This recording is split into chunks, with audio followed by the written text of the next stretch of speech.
પહેલાના સમયમાં મજા આવતી, લગ્નમાં આનંદ થતો, એનું કારણ એટલો હતો કે એક એક પ્રસંગે એક એક સમયે માણસને ભાવ એટલો બધો પ્રેમ. ભગવાન માણસ તો ઈનો છે પણ પ્રેમ ઓછો થઈ ગયો. હા, પેલા પ્રસંગ માણતા, હવે જટ પતાવો, પૂરું કરો. હા, ખાધું ન ખાધું, તૈયાર થવાના જ પ્રસંગ રહ્યા ખાલી. મોઢું હુટકવાના 2 લાખ રૂપિયા દે, આમ કરે ને તો 2 લાખ વ્યા જાય. નૈરો દેખાડો, બીજું કાંઈ ન મળે. હા, કાંઈ વાંધો નહીં, ભગવાન આપ્યું હોય તો વાપરો, દેખાવ કરો, પણ યાદ રાખો ભગવાન બહારના સ્વરૂપ સારા હોય કે ન હોય એની સાથે કશો સંબંધ નથી. તમારા સંસ્કારોને યાદ રાખવાના. હા, તમારું ઘર સંસ્કારોથી ઓળખાશે, રૂપથી નહીં ઓળખાય. ભગવાને તમને રૂપિયા આપ્યા હોય તો ખૂબ પહેરો. આપણો ભગવાન દ્વારિકા વાળો છે, ઈ સોનાની હવેલીમાં રહેતો તો કઈ વાંધો નહીં, પહેરાય સોનું હોય તો પહેરાય જ.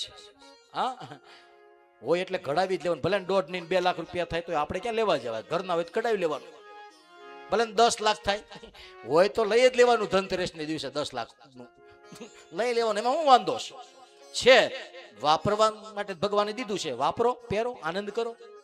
પણ નથી તો પછી શાંતિથી બેસો. પેલો કરે છે એટલે મારે કરવું જ પડે.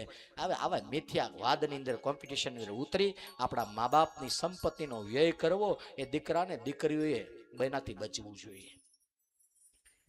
એટલે પૈસા હોય તો કરો, વાંધો નહીં, પણ ન હોય તો બહુ દેખાડો કરવો નહીં. આવનારો સમય આર્થિક સંકટોનો સામનો કરવાનો છે આપણે બધાએ. હા, પગાર લાખ રૂપિયા છે પણ તેલનો ડબ્બો 30,000 નો હશે તો શું થાય? પગાર સામું નહીં જોવો, મોંઘવારી પણ જોજો. હા, જીવનની વ્યવસ્થાને ટકાવી રાખવા માટે ભગવાન ખાલી દેખાડો નહીં, બચત પણ કરવી પડે, કરકસર પણ કરવી પડે, ખોટા દેખાવથી પણ બચવું પડે. ભગવાન બની શકે એટલા પૈસા બચાવવા જોઈએ. આપણા ગૌધાઓ ટક ટક કરે ને એનું કારણ બીજું કાંઈ નથી, કારણ કે એને ખબર છે કે કેમ પૈસા ભેગા થાય.